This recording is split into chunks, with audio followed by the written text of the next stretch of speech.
Perfect in thy ways, January 3rd. Thou wast perfect in thy ways from the day that thou wast created, till iniquity was found in thee. Ezekiel 8:15.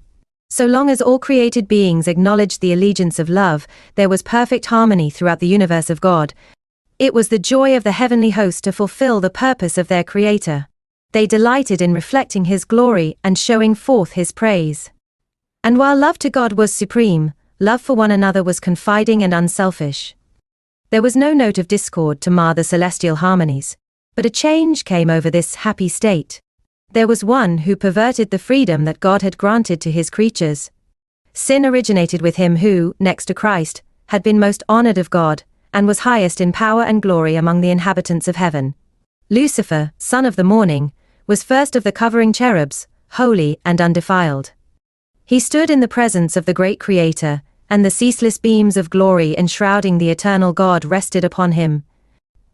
Little by little Lucifer came to indulge the desire for self-exaltation.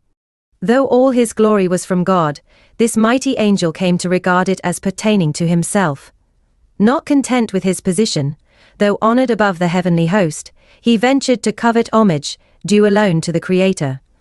Instead of seeking to make God supreme in the affections and allegiance of all created beings, it was his endeavor to secure their service and loyalty to himself.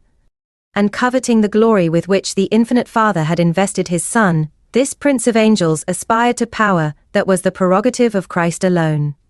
To dispute the supremacy of the Son of God, thus impeaching the wisdom and love of the Creator, had become the purpose of this Prince of Angels.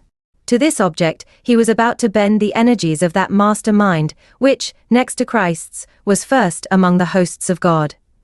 But he who would have the will of all his creatures free, left none unguarded to the bewildering sophistry, by which rebellion would seek to justify itself.